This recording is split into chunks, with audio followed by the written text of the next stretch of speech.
নারা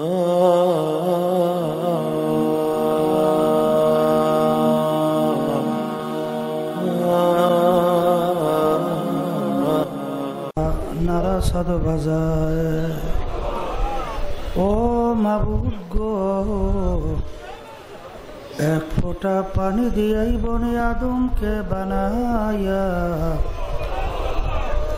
এই দুনিয়াতে কয়েকদিন ঘুরাইয়া ফিরাইয়া আবার ওই অন্ধকার কবরে নিয়া যাইবেন। এই দুনিয়াতে আর কাহাকেও থাকতে দিবেন না। ভাই বলি বন্ধুরে বলি কেউ তো আপন না। ভাবিয়া চিন্তা করিয়া দেখিলাম মাওলা, ওই অন্ধকার কবরে আপনি ছাড়া কেহ আপন হবে না। রব্বানা আতিনা ফিদ দুনিয়া হাসানাতাও ওয়া ফিল আখিরাতি হাসানাতাও ওয়া কিনা আযাবান নার। রব্বিরহামহুমা কামা রাব্বায়ানি সগীরা। সুবহান রাব্বিকা রাব্বিল ইজ্জাতি আম্মা ইয়াসিফুন ওয়া সালামুন আলাল মুরসালিন walhamdulillahi rabbil alamin.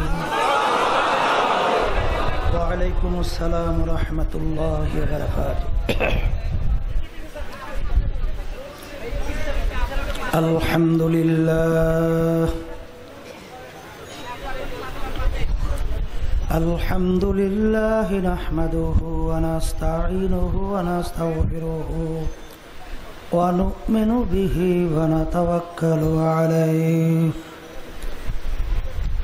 wa na'udhu billahi min shururi anfusina man yahdihillahu fala mudilla lahu wa man yudlilhu fala hadiya lahu. ونشهد أن لا إله إلا الله وحده لا شريك له ونشهد أن محمدا عبده ورسوله. أما بعد فأعوذ بالله من الشيطان الرجيم. بسم الله الرحمن الرحيم. يا أيها الذين آمنوا صلوا عليه وسلموا تسليما. اللهم صل على سيدنا حبيبنا ومولانا صلى الله عليه وعلى آله وأصحابه وبارك. اللهم صل على سيدنا شفيعنا صلى الله عليه وعلى آله وأصحابه وبارك. اللهم صل على سيدنا حبيبنا ومولانا محمد صلى الله عليه وعلى آله وأصحابه وبارك. أعوذ بالله من الشيطان الرجيم. بسم الله الرحمن الرحيم. ولقد كرمنا بني آدم. সাদাকাল্লাহুল আলিয়্যুল আযীম। শুকরিয়া আদায় করতেছি মহান রব্বুল আলামিনের দরবারে। রব্বুল আলামিন আপনাকে আমাকে দুনিয়ার সমস্ত কাজ থেকে বিরত রেখে উলামায়ে কেরামদের মজলিস, বিশেষ করে জাকিরিন শাকিরিন বান্দাদের মজলিস ফিতনা ফাসাদের যুগ, দিনী মাহফিলে আসার বসার আলোচনা করার শোনার যে তৌফিক দান করলেন, শুকরিয়া তান সবাই বলি আলহামদুলিল্লাহ। অনেক লোকের কানে মাহফিলের দাওয়াত পৌঁছার পরেও তারা কিন্তু মাহফিলে আসে নাই। আবার তালাশ করে দেখবেন বহুত দূর থেকে কষ্ট স্বীকার করে আমার অনেক ভাইরা মাহফিলে পাগলের মতো সুইটে চলে আসছে। মান জাদ্দা ওয়াজাদা, যে যে জিনিস পাওয়ার জন্য চেষ্টা করে ওই জিনিসে পাইয়াও যায়। আব্বাজান বলতেন, দাদাজানও বলতেন, চরমনায়ের জমিনে শুয়ে আছেন। দিনই মাহফিলে প্রথম থেকে শেষ পর্যন্ত থেকে বাড়ি বিদায় হয়ে চলে গেলে আমল নামার মধ্যে কমপক্ষে 50 লক্ষ নেকি এরকম জমা হতেই পারে না। নিয়াত যাদের সহি, আল্লাহকে রাজি খুশির উদ্দেশ্যে যারা আসছেন, আল্লাহ রাব্বুল আলামিন আমল নামার মধ্যে লক্ষ লক্ষ নেকিও দান করবে।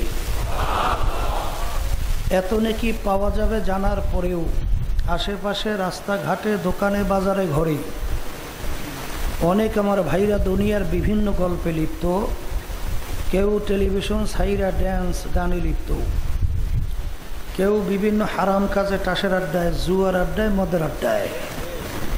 সুযোগ ছিল মাহফিলে আসতে পারতো, আসে নাই।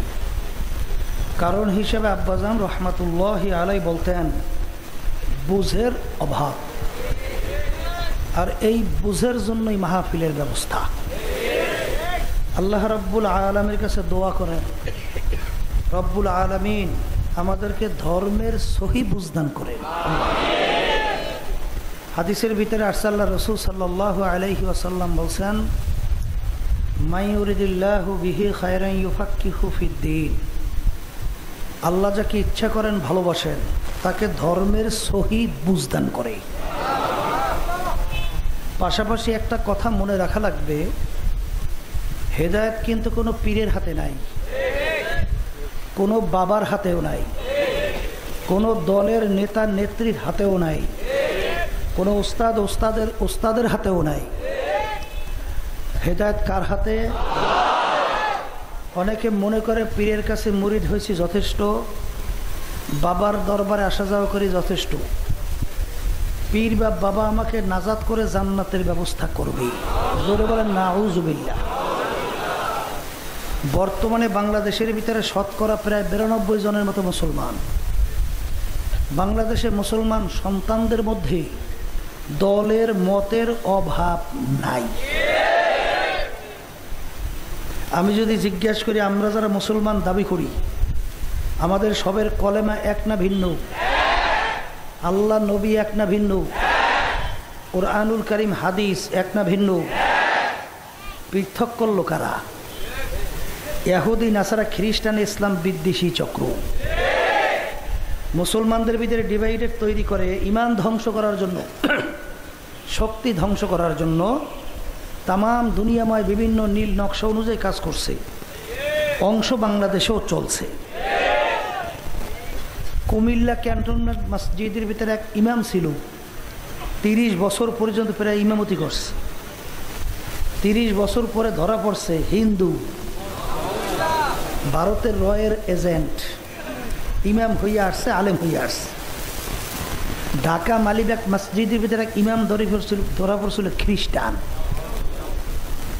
এরকম এরা কিন্তু ইমামও সাজাইছে, মুফতিও সাজাইছে, মুহাদ্দিসও সাজাইছে, পীরও সাজাইছে, বাবাও সাজাইছে, ইসলামের নামে দলও সাজাইছে।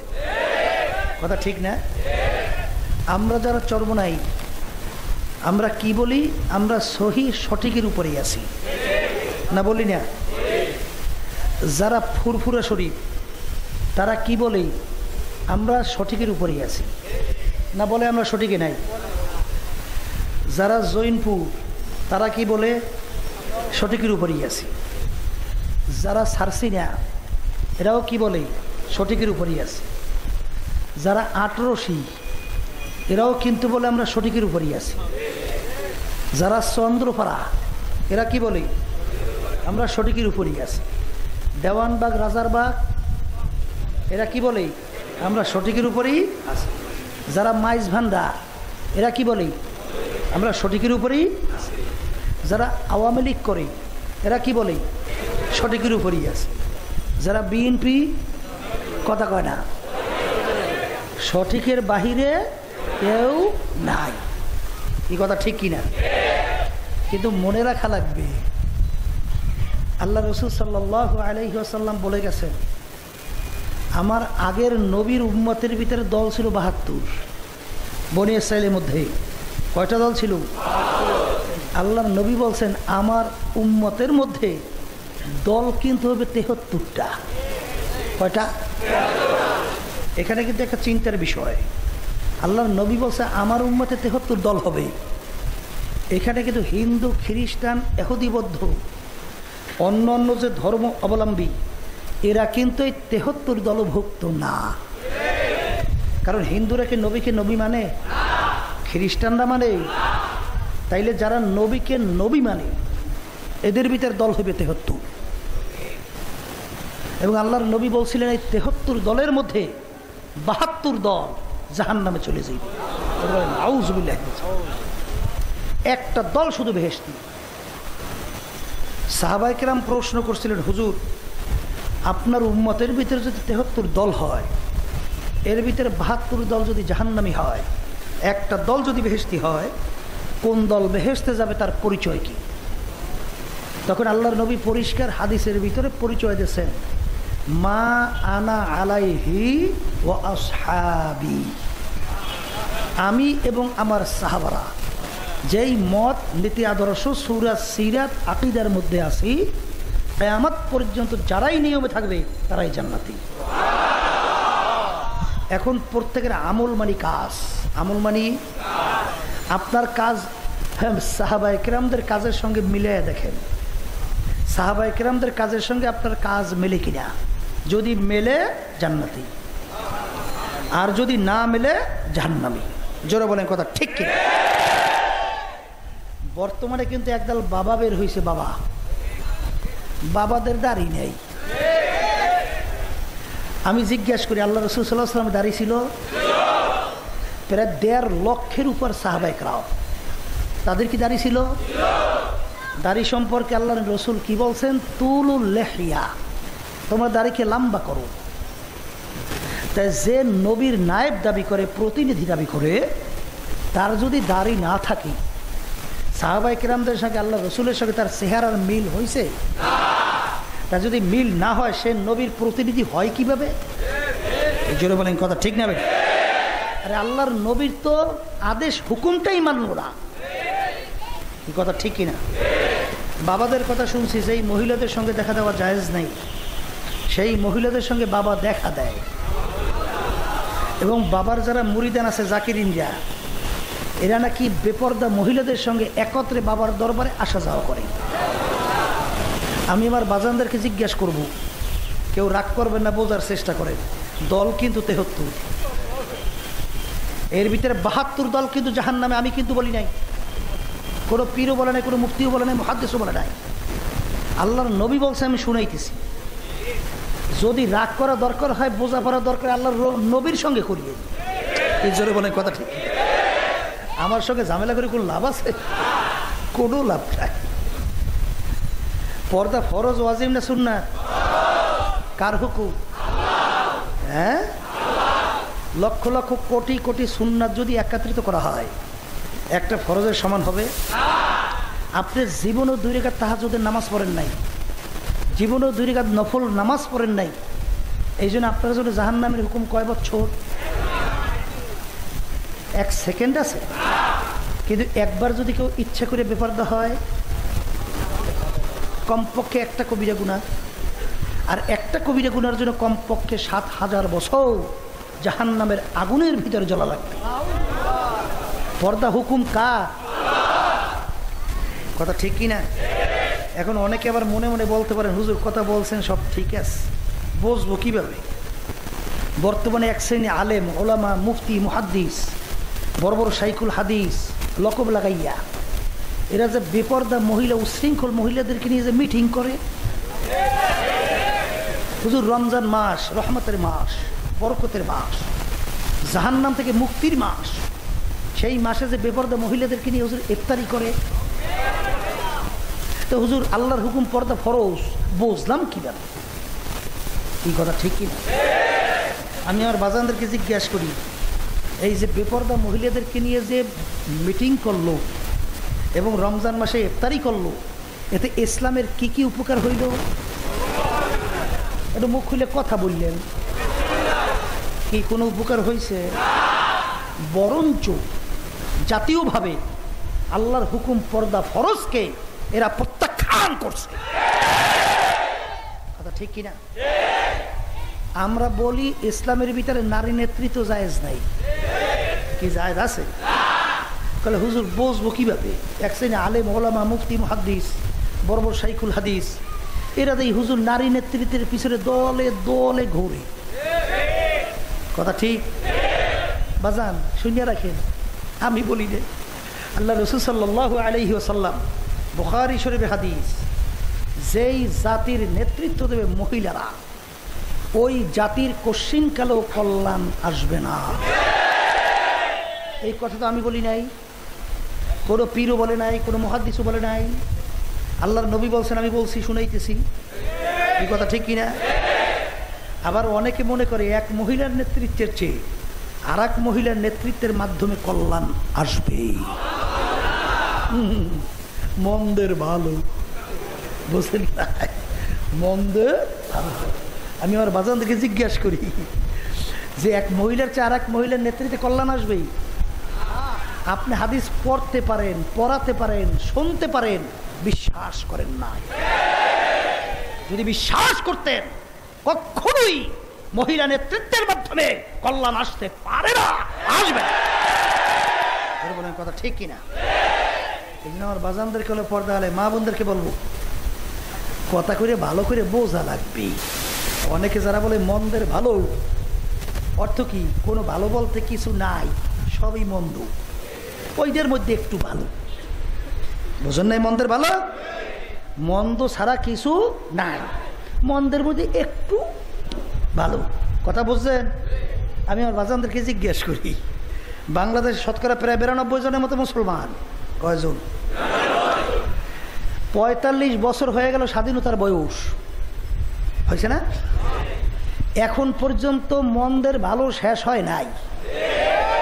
যারা নাকি মন্দের ভালো বলেন, আমি তাদের কাছে গ্যারান্টি চাই, কবে নাগাদ, কোন সালে, কয় বছরে মন্দের ভালো শেষ হবে? এইটুকু গ্যারান্টিটা দেন। কি পারবে? হ্যাঁ, কিয়ামত হয়ে যাবে, কোনো দিন পারবে না। কিয়ামত আসে যাবে, কিন্তু কোনোদিন পারবে না। কি জোরে বলেন কথা ঠিক কিনা? আমি আর বাজানদেরকে জিজ্ঞাসা করবো, বাংলাদেশের ভিতরে মন্দের ভালো সব ভালো নাই? বাংলাদেশের ভিতরে 3.5 লক্ষের মতো মসজিদ আছে না নাই?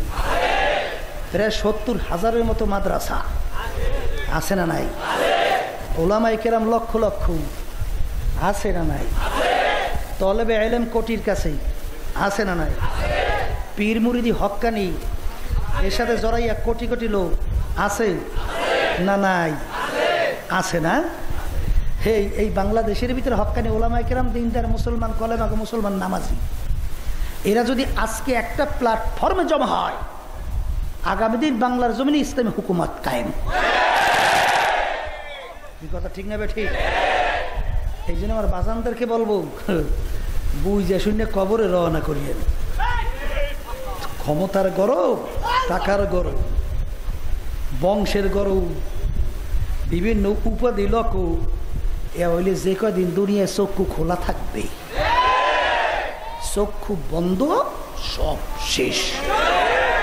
কথা ঠিক কিনা?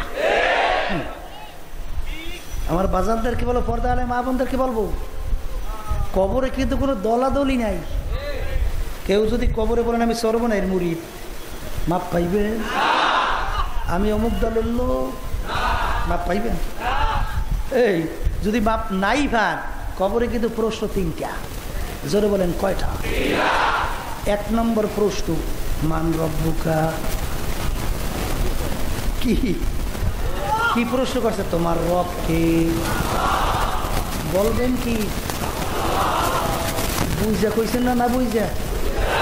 হ্যাঁ, এক শ্রেণী আমার বাবারা আছে, পর্দার আলে মা বোনেরা, তারা মনে করে বিএনপি যদি ক্ষমতায় না আসে বাঁচব না।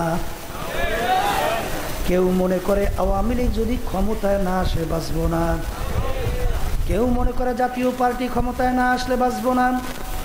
কেউ মনে করে চাকরি যদি না থাকে বাঁচব না, ব্যবসা যদি না থাকে বাঁচব না।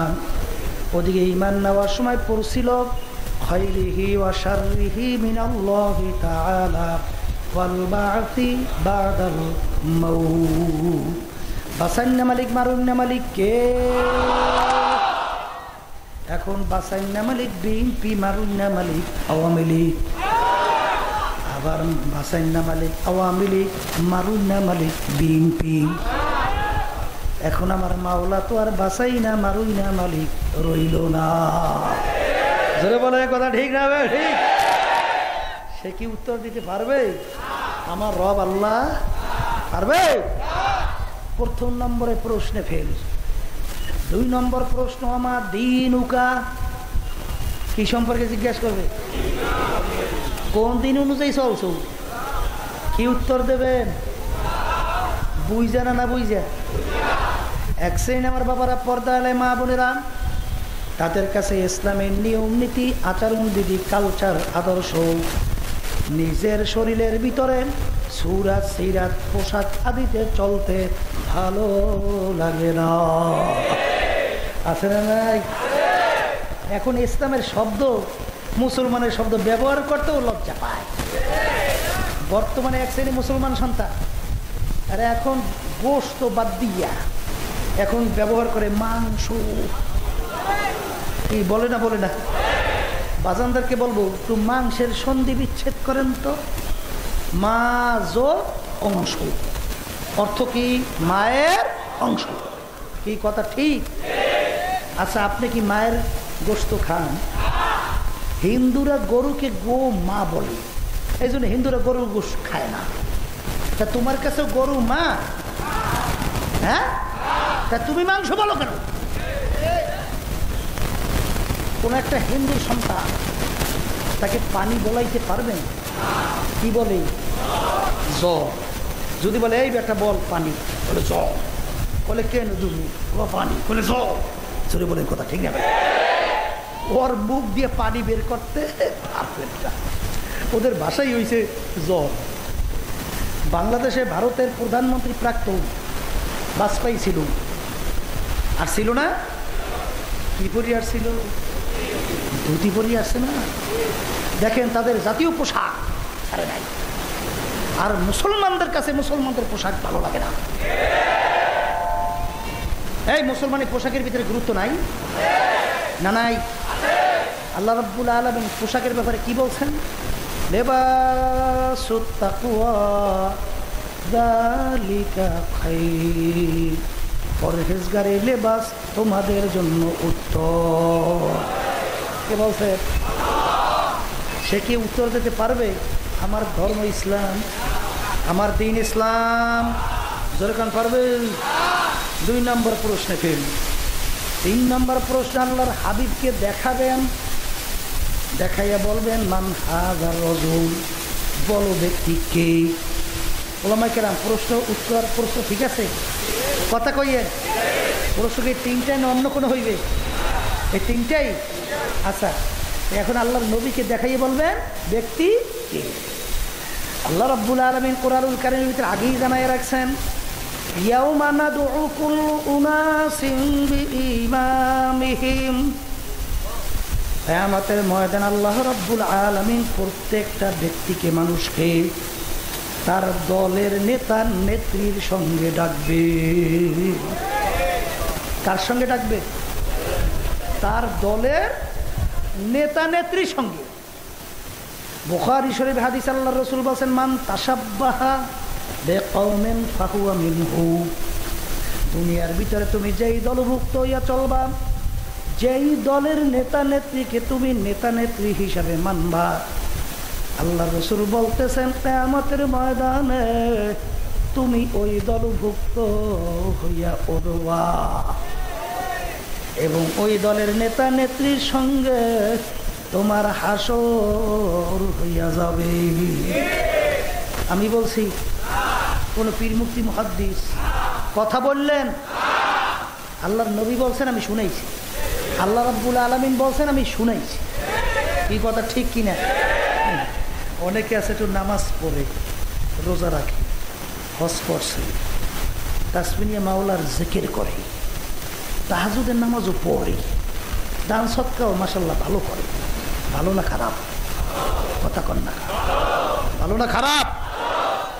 কিন্তু ভালো করে বোঝা লাগবে আল্লাহর নবীকে নেতা মানতে পারে নাই, আল্লাহর নবীর দলভুক্ত চলতে পারে নাই। তুমি পীর হইতে পারো, তুমি মুফতি হইতে পারো, তুমি মুহাদ্দিস হতে পারো, তুমি শাইখুল হাদিস হতে পারো, তোমার কপালে দাগ পড়তে পারে, 10 বার হজ করতে পারো, কিন্তু আল্লাহর নবীর সঙ্গে কিয়ামতের ময়দানে উঠতে পারবা না, এবং আল্লাহর নবীর সঙ্গে তোমার হাসর হবে না। আর আল্লাহর নবীর সঙ্গে হাসর না হলে তুমি বেহেশতেও যেতে পারবা না। অনেকে আবার কয় হুজুর বলেন কি, তাহলে বেহেশতে যাইবে কয়জন? বেহেশতে কথা কন না, যাইবে 1000-এর মধ্যে 1 জন। কয়জন? মুখ খুললে বলেন, কয়জনের মধ্যে? 1000-এর মধ্যে 1 জন। কথা বোঝেন নাই? এটা আল্লাহর খুব ঠেকা পড়ছে না যে সর্বনাশ, এত মানুষ জাহান্নামে যায়। আল্লাহর বেশি সুবিধা অসুবিধা হয়ে গেছে না? কথা কয় না? এই জন্য আগেই জানাই রাখছেন, কুল হুয়াল্লাহু আহাদ আল্লাহুস সামাদ। আমার মাওলা দে দিয়া দে পরোয়া, সব যদি জাহান্নামে যায় কিছু আসতে যায় না। আল্লাহর বান্দারা, এ মানুষ, 18,000 কম বেশি মাখলুকাতের মধ্যে একটা মাখলুক হইল মানুষ। অন্যান্য মাখলুকাত আল্লাহর সৃষ্টি না? কথা কথা। সেই মাখলুকাতগুলো আল্লাহর তাসবিহের ভিতরে লিপ্ত আছে না? আল্লাহর ইবাদতের ভিতরে লিপ্ত নাই না? তারা বুঝি আল্লাহর ইবাদত করে না? যারা সারদান বাগুয়াদ আল্লাহু নাগুয়াদ টানা টুন টুন না টু টু। আমরা শুনি পাখিগুলা টুন টুন টুন টুন টুন টুন শব্দ করে, আরে আসলে ওরা টুন টুন টুন টুন শব্দ করে না। ওদের ভাষায় ওরা বলে আল্লাহু আল্লাহু। আমরা পানিকে বলি পানি, পানিকে বলি, হিন্দুরা বলে পানিকে জল। জিনিস কিন্তু একটা। ইংরেজরা ইংরেজি ভাষায় বলে ওয়াটার, জিনিস কিন্তু একটাই। আরবি ভাষাভাষীরা বলে মাউ, জিনিস কিন্তু একটাই, পানি। জোরে বলেন কথা ঠিক কিনা? এক এক ভাষায় এক এক ধরনের শব্দ শোনা যায়। পাখিদের কণ্ঠে শুনি টুনটুনা টুনটুন, আসলে ওদের ভাষায় বলে আল্লাহু আল্লাহু। পাখিয়া ডাক দেয় কুকুরু টুকু, আমাদের ভাষায় আমরা কানে শুনি কুকুরু টুকু, আসলে ওদের ভাষায় বলে আল্লাহু আল্লাহু। আল্লাহর বান্দারা, তারা তো আল্লাহর নবীকে দেখে চিনতে পারবে? কথা বল না, পারবে? তাহলে আল্লাহর নবীকে দেখে চিনতেও পারবে না, উত্তরও দিতে পারবে না। 3 নম্বর প্রশ্নেও কি? 3 নম্বর প্রশ্ন, ও কবরের যাত্রীরা এখন শোনো, আল্লাহর নবী কি বলতে শোনায় রাখি, মানবা কিনা জানি না। উলামায়ে কেরাম আলোচনার পরে বলে ওমা আলাইনা ইল্লাল বালাগ, আমার দায়িত্ব পৌঁছে দিলাম। মানো বা না মানো, বুঝবান মাওলার সঙ্গে। ধরে বলেন কথা ঠিক না ভাই? 3 নম্বর প্রশ্ন যখন ফেল করবে, আল্লাহর নবী কি বলছেন শোনো, কবরুর রাউরিয়াতুল জান্নাহ আও উসরাতুন মিন নার। এই যে কবর দেখো, এই কবর কিন্তু আসল কবর না। কোন আল্লাহর বান্দা বান্দির কবর একটা দেশের বাগান হয়ে যাবে। আল্লাহ আপনি আমার জন্য, আমাদের সবার জন্য কবুল করে নেন। আল্লাহ রাসূল বলেন, ও আমার উম্মতেরা, কোন নাফরমানের কবরের মধ্যে একটা না আল্লাহু আকবার জাহান্নামের আগুন এসে ভরিয়া যাবে। আল্লাহ আপনি আমাকে আমাদের সবাইকে মাফ করিয়া দিয়েন। কোন নাফরমানের কবরের ভিতরে একটা না, দুইটা না, تسعة وتسعين تنينا لو نفخ في الأرض ما أنبتت خضرا 99টা বিষাক্ত সাপ জমা হইয়া যাবে কিয়ামত পর্যন্ত নাফরমানকে ঠুকরাইতে থাকবে। সাপের এমন বিষ হবে যদি জমিনের দিকে মুখ করিয়া সাপ ফুক দেখো এই জমিনের ভিতরে গাছপালা তরুলতা মাথা জাগাতে পারতো না। অনেকে বলতে পারেন হুজুর সাপের এত কীভাবে বিষ হয়? বর্তমান আধুনিক যুগের বোঝা বড় সহজ। বর্তমানে বৈজ্ঞানিকরা অ্যাটম তৈরি করছেন, ডিমের মতো এত গোল একটা বস্তু, ওর এত পাওয়ার, যদি কোনো এলাকার ভিতরে অ্যাটম বোম ছোট্ট ছাইয়া দেওয়া হয় ওর ক্রিয়া তামাম এলাকার সমস্ত মানুষ গাছপালা জানোয়ার সব মরিয়া তামা হইয়া যায়। যদি এতটুকু অ্যাটম বোমের মধ্যে এত পাওয়ার থাকতে পারে, এই অ্যাটম বোমের পদার্থক আমার মাওলার খনিজ দুরাজ্য থেকে আবিষ্কার করছে। সেই মাওলা আমার সাপের ভিতরে এরকম বিষ কেন দিতে পারবে না? আমার বাজানদেরকে বলো, পর্দালে মা বোনদেরকে বলবো, বাজান একটু মাঝে মধ্যে একটু মুরাকাবা করা লাগবে, চিন্তা করা লাগবে। তুমি আর আমি দুনিয়ায় কিন্তু কেউ ইচ্ছা করে আসতে পারি নাই, ইচ্ছা করে কেউ থাকতেও পারবো না। আসছি আমার মাওলার ইচ্ছায়, আসি আমার মাওলার ইচ্ছায়, রওনাও কিন্তু করা লাগবে আমার মাওলার ইচ্ছায়। জোরে বলেন কথা ঠিক না বে ঠিক? আজকে মুসলমানের ঘরে জন্মগ্রহণ করলাম, এর শুকরিয়া যদি কিয়ামত পর্যন্ত আদায় করতে থাকো, এর শুকরিয়া কোনোদিন বুঝিয়া দেয় শেষ হবে না। আদমি আদা দাইবা জব মুসলমান কর দাই এ খুদা কুরবা সওয়াম ইহসাবর ইহসান কর দাই। আমার মাওলার কত দয়া কত মায়া তোমার আমার উপরে আমার মাওলা দান করলো। একটু মাঝে মাঝে একটু চিন্তা করো, মোরাকাবা করো। হিন্দুর বাচ্চারও তো একটা রুহু, খ্রিস্টানের বাচ্চারও তো একটা রুহু, হিন্দুর বাচ্চারও তো একটা রুহু, অন্যনের দিকে দিকে বাচ্চারও তো একটা রুহু। তুমি আমি আমার মাওলার কাছে কেউ দরখাস্ত করি রে মাবুদ, দয়া মায়া করে আপনি আমার রুহুকে মুসলমানের ঘরে দান করেন। বিনা দরখাস্তে বিনা চেষ্টায় আমার মাওলা তোমার আমার রুহুকে মুসলমানের ঘরে দান করলো। এখন তুমি আমি মুসলমান হইয়া দুনিয়া জন্ম হইয়া গেলাম। আজকে ডাকবে আব্দুল কারীম, আমি জবাব দিলাম ভাই। আরে আমার মাওলা ইচ্ছা করলে আমার রুহুকে একটা হিন্দুর ঘরেও তো ঢুকাইতে পারত, খ্রিস্টানের ঘরে ঢুকাইতে পারত, অন্যান্য বিজাতির ঘরেও ঢুকাইতে পারত। একটা হিন্দুর বাচ্চা হইয়া দুনিয়া জন্ম হইতাম, অন্যান্য বিজাতি হইয়া দুনিয়া জন্ম হইতাম। বিনা দরখাস্তে আমার মাওলা তোমার আমার রুহুকে মুসলমানের ঘরে দান করলো। আজকে তুমি আমি মুসলমান হইয়া দুনিয়া জন্ম হইয়া গেলাম। আজকে মুসলমানের ঘরে জন্মগ্রহণ করিয়া আমাদের ময়দানে যদি জাহান্নামের শিকল হাতে পায়ে লাগে,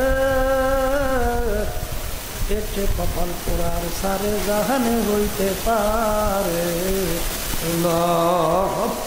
এই জন্য আমার বাগানদেরকে বলবো, পর্দালে মা বোনদেরকে বলবো, আমার আব্বাজান রহমাতুল্লাহ আলাইহিরা উদাহরণ দিয়া বলতেন, হে দুনিয়ার মানুষ ভালো করে চিন্তা করো, দুনিয়ার যে কোনো কাজের ভিতরে একবার দুইবার পাঁচবারও যদি কেউ হইয়া যাও, আবার ওই কাজের ভিতরে চেষ্টা করলে দুইবার আশা করা যায়। খোদানা কাছে একবার যদি কেউ কবরে যাইয়া ঠগ, আর দ্বিতীয়বার দুনিয়াতে এসে আপিল করিয়া শিখবার কিন্তু আর আশা না। একটু মাঝে মধ্যে একটু মুরাকাবা চিন্তা করো বাজান। তাম দুনিয়ার যে কোনো প্রান্তে মানুষ থাকলে সেকেন্ডের মধ্যে যোগাযোগ করা যায়। তোমার আমার বাড়ির দরজা আমার আম্মা ঘুমাইয়া রইল, আমার আব্বাও ঘুমাইয়া রইল, দাদা দাদু আত্মীয় স্বজন ঘুমাইয়া রইল, ওই আজ পর্যন্ত খবর দিতেও পারলো না, নিতেও কিন্তু পারলাম। এমন একদিন আসবে যেদিন দুনিয়ার সব কিছু চলতে থাকবে, তুমিও থাকবে না, আমিও থাকবো না, তুমিও খবর দিতে পারবে না, আমিও খবর দিতে পারবো। ওরা কোন দুনিয়ার পিছনে পড়ছো? একটু মাঝে মধ্যে একটু চক্ষু বন্ধ করে চিন্তা করো বাজান। হাকিকত সে তো দুনিয়া বেখবর হ্যায়, দুনিয়া কি নুমাইশ পর নজর হয়। এই দুনিয়া সম্পর্কে একটু চিন্তা করো। যারা দুনিয়ার ভিতরে আরামে থাকতে চাও, শান্তিতে থাকতে চাও, বাজান দুনিয়া কিন্তু শান্তির জায়গা না, আরামের জায়গা না। এই গরম, এই ঠান্ডা, এই শত্রু, এই ছেলে কথা শোনে না, এই মেয়ে কথা শোনে না, এই স্ত্রীর কথা শোনে না, এই শত্রু মিত্র কোনো অভাব নাই, এই মামলা মোকদ্দমার কোনো অভাব নাই। দুনিয়াতে কেউ শান্তি চাইলে কোনোদিন পাবা না। দুনিয়া কিন্তু অশান্তির জায়গা বাজান। কেউ দুনিয়াতে শান্তি চাইলে কেউ শান্তি থাকতে পারে নাই, কেউ কোনোদিন পায় নাই, কোনোদিন পাইলেও না। যদি শান্তি চাও, মাওলার দরবারে বেহেশতের শান্তি চাও, আল্লাহু আল্লাহ। এমন কোন জাতি দুনিয়ার মধ্যে নাই পরকাল বিশ্বাস করে না। হিন্দুরা পরকাল বিশ্বাস করে, খ্রিস্টানরাও করে, ইহুদিরাও করে, অন্য ধর্মাবলম্বী তারাও শুধু পরকাল বিশ্বাস করে। কিন্তু বাজান সৃষ্টিকর্তা কিন্তু একজন, মানুষের জন্য নিয়ম নীতি হবেও কিন্তু একটা। আজ পর্যন্ত মুসলমান জাতি ছাড়া অন্য কোনো জাতি চ্যালেঞ্জের মাধ্যমে দুনিয়ায় টিকতে পারে না। একমাত্র মুসলমান জাতি বুক ফুলাইয়া গলা টান করিয়া দুনিয়ার ভিতরে বাইচে আছে। আজকে মুসলমানের ঘরে জন্মগ্রহণ করলাম। দুনিয়া সম্পর্কে একটু মাঝে মধ্যে চিন্তা করো। কিয়ামতের ময়দানে এক আল্লাহর বান্দা আর এক আল্লাহর বান্দাকে জিজ্ঞাসা করবে, ভাই দুনিয়ার ভিতরে আমরা কতদিন ছিলাম? সে বলবে, আমার তো মনে হয় এক দরজা থেকে ঢুকছি, অন্য দরজা থেকে বের হয়ে আসছি, অথবা একদিন বা একদিনের কিছু অংশ ছিলাম। আর একজনে বলবে, না না না, আমরা বলতে পারবো না, যে হিসাব করছে সেই বলতে পারবে। আমার তো মনে হয় এক দরজা থেকে ঢুকছি, অন্য দরজা থেকে বের হয়ে আসছি। এই হলো দুনিয়ার জিন্দেগি, সব স্বপ্নের মতো। যাদের যত বয়স হয়েছে পিছনে তাকাইয়া দেখেন, আরে ছোট্টবেলায় ল্যাংট হয়ে দৌড়াদৌড়ি করছি, এখনো মনে আছে না নাই? অনেক সময় পানির ভিতরে ডুবোডুবি করছি, মুরব্বীরা লাঠি নিয়ে দৌড়াইছে, ও বেশি ডুবাইলে জ্বর হইবে। আরে আরে আল্লাহু আকবার, আল্লাহু আকবার। এখন আয়নার সামনে চেহারা তাকাইলে দেখি কালা দাড়িগুলা পাইকা সাদা হয়ে গেল, চুলগুলা পাইকা সাদা হয়ে গেল, মুখের ভিতরে দাঁতগুলা পইরা বোখা হয়ে গেল। কত লোক নিয়ে বাজারে বাজার করলাম, কত লোক নিয়ে চায়ের টেবিলে চা খাইলাম, কত লোক নিয়ে গল্পের টেবিলে গল্প করলাম। এখন বাজারে যাইয়া দেখি সেই লোকগুলাকে আর বাজারে দেখা যায় না। চায়ের টেবিলও নাই, গল্পের টেবিলও নাই। এখন একদিন আসবে যদি দুনিয়ার সব থাকবে, দুনিয়ার আমি আর থাকবো না। আর দুনিয়া মাজরাতুল আখিরাত। এখন মনকে বুঝো রে মন, দুনিয়ায় যেহেতু থাকতেই পারবো না, কোনোদিন আসতেও পারবো না। এই দুনিয়াটা হলো আখিরাতের সম্বল, ফসল কামাই করার জায়গা। আজকে দুনিয়ায় বসে একবার আল্লাহকে আল্লাহ বলে ডাক দিবা, আমুল নামার ভিতরে নেকি জমা হইয়া যাবে। আর কবরে যাইয়া শত শত বছর আল্লাহকে ডাকবা, আর একটা ডাকিও আমুল নামা জমা হবে না। আসলে যারা চিন্তা করছে তারা কিন্তু চোখের পানি ফালাইয়া কাঁদতে কাঁদতে কবরে গেছে। আর যাদের চিন্তা নাই তাদের চোখেও কিন্তু পানি। যারা চিন্তা করছে তারা চিন্তা করে এই ক্ষণস্থায়ী দুনিয়া দিয়ে আমি কি করব। তাম দুনিয়ার মোট 4 জন লোক রাজত্ব করছিল, 2 জন বিজাতি, 2 জন মুসলমান। এর ভিতরে 2 জন, একজন মুসলমানের ভিতরে বাচ্চা সিকান্দার বাচ্চা ইন্তেকালের আগে ওসিয়াত করলো, আমার মৌতের পরে আমাকে গোসল করাইয়া, কাপড় পরাইয়া, খাটের মধ্যে উঠাইয়া, হাত দুইটাকে বাহিরে রাখিয়া, শহরটাকে ঘুরাইয়া, তারপর নিয়ে আমাকে মাটির ভিতরে দাফন করিও। তিনি দুনিয়া থেকে বিদায় হওয়ার পরে গোসল করাইল, কাপড় পরাইল, হাত বাহিরে রেখে ঘুরায়। যারা বোঝে না, দেখছো বাচ্চা আজীবনে আমাদের দেখে খাসবে এবং ট্যাক্স নিল, এখন মরার পরেও আমাদের কাছে হাত পাইতে রয়েছে কিভাবে খাসবে এবং ট্যাক্স চায়। আলেমরা বলো, বোকার দলেরা তোমরা বোঝো নাই, বাদশাহ সেকান্দার ইন্তেকালের আগে ওসিয়াত করছিল মৌতের পরে হাত বাহিরে রেখে ঘুরাইয়া দাফন করার জন্য। তিনি তামাম দুনিয়ার মানুষকে বুঝাতে চাইছেন, ও তামাম দুনিয়ার মানুষেরা, আমি বাদশাহ সেকান্দারের মতো এত বড় বাচ্চা মনে হয় দ্বিতীয় আর কেউ হইতে পারবি না।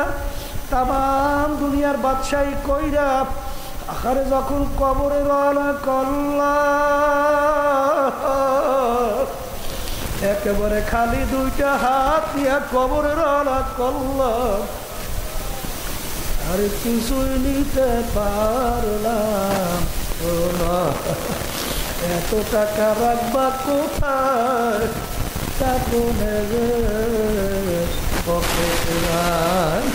ও আমার বড়লোক বাবারা, ও আমার ধনী বাবারা, ও আমার ক্ষমতা সম্পন্ন বাবারা, ও আমার শিক্ষিত বাবারা, ও পীর মুফতি মুহাদ্দিস আমার বাবারা, কোন দুনিয়ার পিছনে পড়লা একটু চিন্তা করে কবরে রওনা করো বাজান।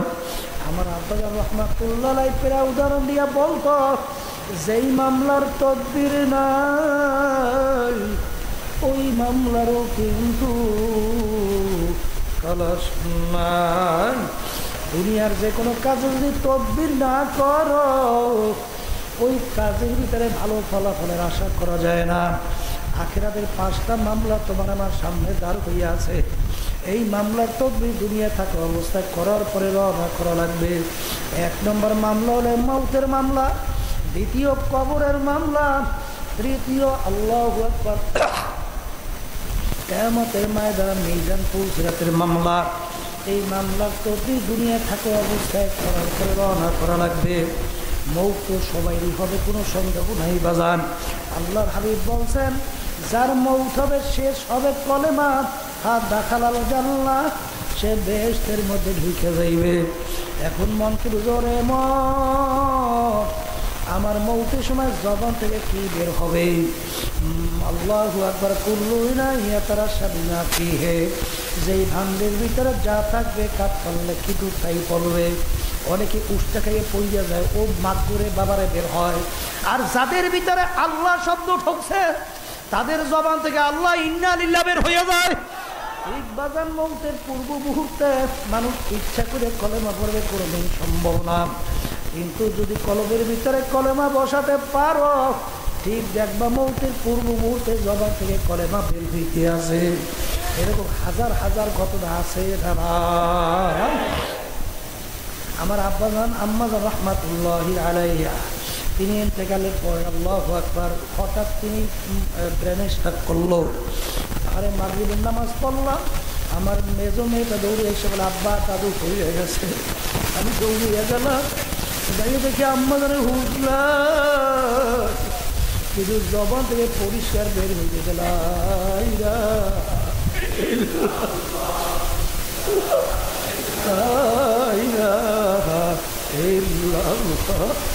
বরিশাল পর্যন্ত নিয়ে গেলাম, না এরা জিকির করতে করতে গেল।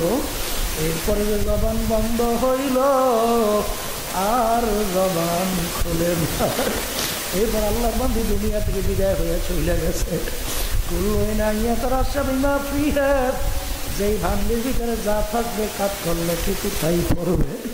এই জন্য আমার বাগানদেরকে বলবো, এখন মন কেউ জোরে মন, আমার মৌতের সময় কলেমা বের হবে না কি বের হবে? এই তদবির কিন্তু দুনিয়া থাকা অবস্থায় করার পরে রওনা করা লাগবে। আরে এরপরে 2য় স্টেপ হলো কবর। আল্লাহ রসুল বলছেন, কারো কবর বেহেশতের বাগান, কারো কবর জাহান্নামের গাড়া হয়ে যাবে। মন কি জোরে মন, আমার কবর কি বেহেশতের বাগান হবে না জাহান্নামের গাড়া হয়ে যাবে? বাবা, কত ঘটনা আমার মাওলা মাঝে মাঝে বাংলাদেশেও দেখায়। আমাদের চরমনের অনেক মুজাহিদ, এর ভিতরে একজন ছিল কুড়িগ্রাম। আমি গত সফরে লালমনিরহাট পাশি জেলা থেকে ঘুরিয়ে আসছি। চরমনের একজন মুজাহিদ ছিল, অনেকে থেকে ঘুঘু মুন্সি করে রাখত। আসলে তার নাম ছিল বশিরউদ্দিন মুন্সি।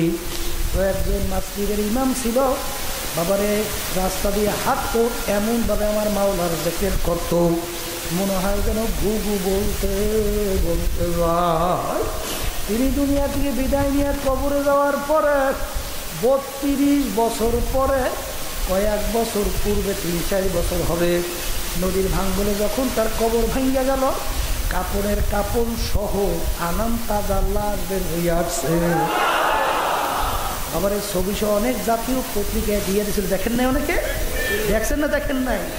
এই কয়েক বছর পূর্বে বাংলা আমাকে একদিন হেলিকপ্টারে নিতে চাইছিল। আল্লাহ আল্লাহ, এখন উঠাইনি। আব্বাজান রহমাতুল্লাহ আলাই, তার নামের মাদ্রাসা ফজলুল উলুম, ফজলুল উলুমের সামনে এখন নতুনভাবে আবার দাফন করছে। যারা উঠাইছে কয়েক মাস আগেও সেই কবর আমি জিয়ারত করে আসছি। একজনে বলল, হুজুর মুখ থেকে কাপড় সরাইয়া দেখছি, দাড়িতে যে মেহেন্দি লাগাইছে এখনো লাল চকচক চকচক করতে আছে। একজনে বলল, হুজুর কাপড়টা দিয়ে দেখছি এমন শক্ত মনে হয় যেন নতুন কাপড় গায়ে লাগাইছে। এ দুনিয়াদার পাগলেরা, এমন কোন থিওরি আছে, এমন কোন যুক্তি আছে 32 বছর পরে কাপড়েরও কিছু হয় নাই? আবার এরকম মাঝে মধ্যে আমার মাওলা বহুত ঘটনা দেখায়। অনেক সাহাবায়ে কেরামদের লাশ মোবারক 1000 বছর পরেও কাপড়ের কাপড়টাও লাশ তাজা পাওয়া যায় বাজার। এই যে আমার বাজানদেরকে বলবো, পর্দারে মা বোনদেরকে বলবো, এরকম কত ঘটনা মাঝে মধ্যে আমাকে মাওলা দেখায়। আল্লাহু আকবার। হাসারে হাজির সাহেব ছিলেন, ইন্তেকাল কথা আল্লাহ নসিব করো। সে একদিন আমাকে বলে, হুজুর একদিন রাত্রে 3টা থেকে ওযু করার জন্য পুষ্করিণীর দিকে রওনা করছি। হুজুর পাশে কবরস্থান, হঠাৎ তাকাইয়ে দেখি একটা কবরের ভিতরে ধাউ ধাউ ধাউ ধাউ করে আগুন জ্বলতে আছে। হুজুর আমি দেখি আমার স্ত্রীকে ডাক দিছি, আমার স্ত্রী এসে একবার দেখছে, হুজুর আমি 3বার দেখছি।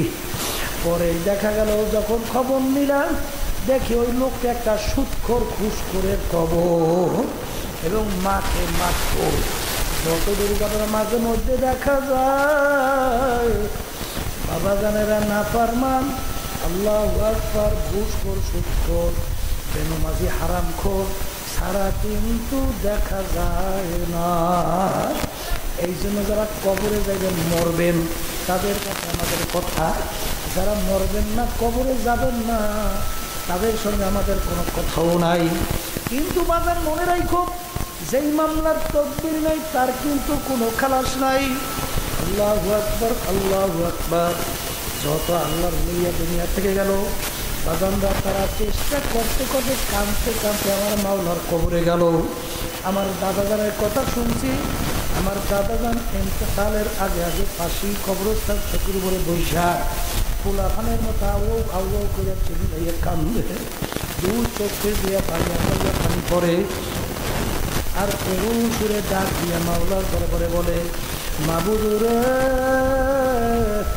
তুমি যদি আমাকে মাপ নাই করো, আমি একা কেমনে থাকবো ওই অন্ধকার কবরে? ওই কবরে বাতি নাই, সাথীও নাই, কারোর সাথে শোনাও নাই। ওই কবরে আমি একা কেমনে থাকবো? যেই মামলার তদবির নাই তার কিন্তু খালাস নাই। খাদিজাতুল কুবরা রাদিয়াল্লাহু তাআলা আনহা একদিন ফজরের পরে ফজরে কান্দে। ফাতেমা রাদিয়াল্লাহু তাআলা বলেন, আব্বাজান আম্মা কান্দে। আল্লাহর হাবিব বলেন, খাদিজা রে কেন কান্দো? ইয়া রাসূলুল্লাহ, ইয়া হাবিব আল্লাহ, আমি খাদিজা যদি দুনিয়ার ভিতরে কোনো বিপদের মধ্যে পড়ে যাই, আমাকে উদ্ধার করার জন্য আপনি দৌড়ে আসেন। আমার মেয়ে খাদিজা দৌড়ে আসে, আমার আত্মীয় স্বজন দৌড়ে আমাকে বিপদ থেকে উদ্ধার করে। কিন্তু ইয়া রাসূলুল্লাহ, ইয়া হাবিব আল্লাহ, আমি খাদিজা যদি কবরে বিপদে পড়ে যাই, ওই কবরে তো আমার কেউ নাই, ওই কবরে আমার কি উপায় হবে? এই চিন্তায় আমি খাদিজা কান্দি। আল্লাহ হাবিব বলে, খাদিজা কান্না থামাও। ইয়া রাসূলুল্লাহ, ইয়া হাবিব আল্লাহ, শর্ত মানা লাগবে। খাদিজা কি শর্ত? ইয়া রাসূলুল্লাহ, হাবিব আল্লাহ, আমি যদি দুনিয়া থেকে বিদায় হইয়া যাই আগে, আপনার জামা মোবারক দিয়ে আমার কাপড়ের কাপড় পরানো লাগবে। কারণ আপনার জামা মোবারক যদি আমার গায়ের সঙ্গে লাইগা থাকে, কবরের মাটি আমাকে চাপ দিতে পারবে না। আপনার জামা মোবারক দিয়ে আমার কাপড়ের কাপড় পরানো লাগবে। ইয়া রাসূলুল্লাহ, হাবিবাল্লাহ, আমি খাদিজা দুনিয়া থেকে বিদায় হয়ে যাই, কবরে আমার কবরের প্রশ্নের উত্তর আপনার দিয়ে দেওয়া লাগবে। খাদিজাতুল কুবরা রাদিয়াল্লাহু তাআলা আনহা দুনিয়া থেকে বিদায় হয়ে গেল। আল্লাহু আকবার, আল্লাহু আকবার। তাকে নিয়ে দাফন করলো। আরে অন্য সবাই যার যার কাজে রওনা করলো। আল্লাহ রসুল কবরের পাশে বসে অপেক্ষা করে খাদিজার কবরে প্রশ্নের উত্তর দেবে। সময়ের পর সময় কবরে কোনো উত্তর নাই, প্রশ্ন নাই, কোনো খবর নাই। আল্লাহ চিন্তা করলো ব্যাপার কি, কবরে কোনো খবর প্রশ্নের কেন নাই। আল্লাহ রাব্বুল আলামিন ডাক দিয়া বলে, হাবিব গো, আপনি অপেক্ষা করেন, খাদিজা কবরের প্রশ্নের উত্তর দিবে। লাগবে না, লাগবে না, আমি স্বয়ং রব্বুল আলামিন খাদিজার কবরের প্রশ্নের উত্তর দিয়া দিলাম।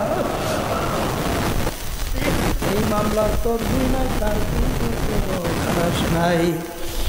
আমার বাগানদেরকে বলবো, পর্দালে মা বোনদেরকে বলবো, ও আমার বড় লোক বাবারা, ও আমার ধনী বাবারা, একটু গরম লাগলে সহ্য করা যায় না, এয়ার কন্ডিশনের ভিতরে দৌড়াও, বিভিন্ন গাছের নিচে ছায়া দৌড়াও। কিন্তু কবরের যাত্রীরা, আজকে যে আমরা সূর্য দেখতেছি, এই দুনিয়া থেকে 9,30,00,000 মাইল দূরে সূর্য। সূর্যের যেদিকে তাপ উপরের দিকে, যেদিকে তাপ কম নিচের দিকে। যখন শক্তি নাকি দুপুরের সময় এই সূর্য যখন দুনিয়ার দিকে তাপ দেওয়া শুরু করে, সূর্যের তাপে তোমার আমার কলিজা শুকাইয়া অস্থির হইয়া যায়, পানির জন্য পাগল পারা হইয়া যায়। আরে ও আল্লাহর বন্ধার ও পর্দার আড়ালের মা বোনেরা, আমার মাওলা কিয়ামতের ময়দানে এই সূর্য এক হাত বা সোয়া হাত মাথার উপরে উপুর করিয়া সারিয়া দেবে। সারিয়া দিয়ে আমার মাওলা বলবো, সূর্য তোর ভিতরে যত তাপ আছে সারা, নাফরমানেরা বুঝুক আমি মাওলা কেমন। কিয়ামতের ময়দানে ঘর নাই, বাড়ি নাই, গাছ নাই, আগুন নেও কোনো জায়গা নাই, মৌ তালাশ করিয়া পাওয়া যাবে না। সূর্যের তাপে কিয়ামতের ময়দান না পুরিয়া লাল চামড়ার মতো লাল দিয়ে যাবে।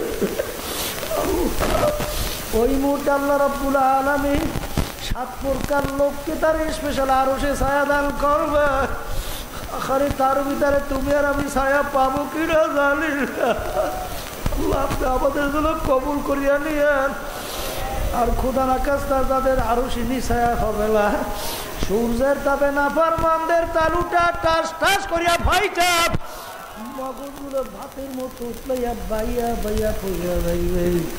লা ইয়ামুতু ফিহা ওয়ালা ইয়াহইয়া, মানুষ বাঁচবেও না মরবেও না। এই জন্য আমার বাজানদেরকে বলবো, পর্দালে মা বোনদেরকে বলবো, বাজানদার শরীরের ভিতরে আগুন ধইরা গেছে, সে আগুনের বর্ণ জ্বালা বুঝবে। যার ভিতরে আগুন ধরে নাই, সে কোনোদিন আগুনের জ্বালাও বুঝবে না। এই জন্য আমার বাজানদেরকে বলবো, কবরের যারা যাত্রী যাই মরবেন, তাদের কাছে আমাদের কথা বাজান। মানুষ মুসলমান বলতেই কিন্তু মন চায় গুনার থেকে ফেরবে, নেকির কাজ করবে, তারপর দুনিয়া থেকে বিদায় নিয়ে কবর হয়ে যাইবে। কিন্তু শয়তান এবং নফস তোমার আমার পিছনে শত্রু হিসাবে সবসময় গুনার ভিতরে লিপ্ত করাবার চেষ্টা করে। এই জন্যই বাজারে এই যে পীর মুরিদি শোনেন, এই তরিকা শোনেন, অন্য কোনো উদ্দেশ্য শোনাবে বাজান।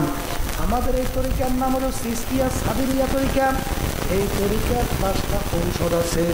আমার আব্বা জান বলতেন, বাজান যদি ঠিক মতো পালন করতে পারো, আল্লাহর রহমতের উপরে ভরসা করে বলতে পারি শয়তান এবং নফস আল্লাহর ফজলে করলে তোমাদেরকে গুনার কাজের কাছে নিতে পারবে না। এই আল্লাহর বান্দারা কবরে যাক দলাদলি বুঝেছো যে না রে বাজান, যদি চরমনার তরিকা ভালো না লাগে যে কোনো এক সহি তরিকায় দৌড়াও, দৌড়াই উদ্দেশ্য হলো চোখে পানি নিয়া গলব নরম করিয়া সুন্নাত তরিকা আমল মজবুত কইরা হারাম থেকে বাইচা মাওলার হুকুম পালন কইরা তারপর আমার মাওলার কবরে যাইয়া শোয়া লাগবে। কবরে কিন্তু কোনো দলাদলি চলবে না। আমার বাগানদারকে বলবো যারা তরিকার সাথে জড়াই আছে সর্বনাশ বিশেষ করে দেখবেন আল্লাহর ফজলের কারণে দেখবেন তাদের আগে নামাজ ভালো লাগবে না, এখন নামাজ ভালো লাগে। আপনাদের এলাকায় আছে না না? আগে নামাজ পড়তো না, এখন পরে আছে না নাই? আগে সুন্নাত তরিকা চলতে পারতো না, এখন পারে আছে না নাই? তাহলে বুঝা গেল আল্লাহর ফজলের করমে এই ঔষধের ক্রিয়া আছে। জোরে বলে কথা ঠিক কিনা? উদ্দেশ্য হলে মাওলার পাগল হইয়া কবরে যাওয়া লাগবে। কোন দলের পিছনে পড়ছো, কোন টাকার মোহে পড়ছো, একটু মাঝে মধ্যে মুরাকাবা করলে দেখবা ওই 6 তলা একটা বিল্ডিং তৈরি করছে, কত টাইলস দিয়া সুন্দর এয়ার কন্ডিশন দিয়া সাজাইল। যখন বাসা উদ্বোধনের জন্য লোকজন নিয়ে সিঁড়িতে ওঠা শুরু করলো, হঠাৎ তাস করিয়া পড়িয়া গেছে। দেখা গেল আর নাই, 6 তলা বিল্ডিং তার জায়গায় দাঁড়াইয়া রইল, মালিক তো আর নাই, দুনিয়ার সব করিয়া থাকবে আর কিছু তোমার আমার সঙ্গে যাবে না। এই জন্য আমি বাজান দেখতে বাবা, আমি আপনাদের জন্য দোয়া করি, আমিও দোয়া চাই আমার মালিক যেন আমাদের সবাইকে আর খাস বান্দা বান্দি বানাইয়া আর তার যেন কবরে আল্লাহ মালিক। এই ঘরের মেয়ে লোকের হাত উঠাও, মনে করে দুই কষ্টের খালি খাও, মাওলার দরবারে কান্দ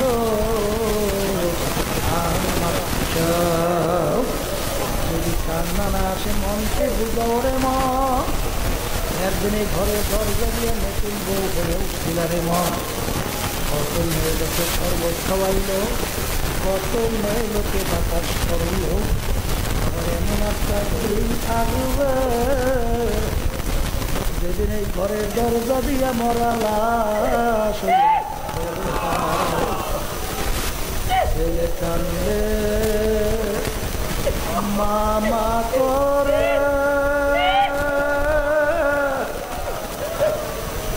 মেঘাল মামা করে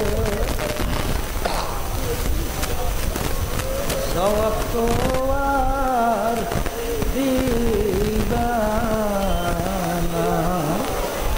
ও মাবুদ গো, আপনাকে মাঠে দিকে চাইয়া দেখেন আপনার বন্দারা কিভাবে কান্দে। আমাদের ছেলেও মরে নাই, মেয়েও মরে নাই, গুনাহ করে বসছি রে, মাফ করে দেন তো আল্লাহর বান্দারা জোর করিয়া কান্দে, জোর করিয়া কান্দে।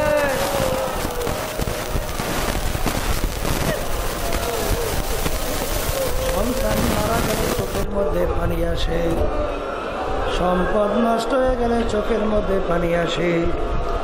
তোমার আমার গুনার কারণে যে জাহান্নামের আগুন জ্বলছে, ওই জাহান্নামের আগুন চোখের পানি ছাড়া ঠান্ডা হবে না। মাবুদ গো, যাদের উসিলায় মাহফিল হইল, যারা মাহফিলের জন্য চেষ্টা খাটনি সাহায্য করলো, আমরা মাহফিলে যারা উপস্থিত হইয়া গেলাম, সবাই উপরে আপনি খাস মেহেরবানি নাজিল করেন আল্লাহ। আল্লাহ আমরা যারা হাত তুলছি জানি না এই উপজেলে কার আম্মা, কার আব্বা, কার আত্মীয় স্বজন এই অন্ধকার খবরে শুয়ে আমাদের দিকে চাইয়া রয়েছে। মাবুদ আমরা দোয়া করলাম, দয়া মায়া করে আপনি তাদের কবরকে বেহেশতের বাগান বানাইয়া দাও আল্লাহ। সুবহান রাব্বিকা রাব্বিল ইজ্জাতি আম্মা ইয়াসিফুন ওয়া সালামুন আলাল মুরসালিন ওয়ালহামদুলিল্লাহি রাব্বিল আলামিন।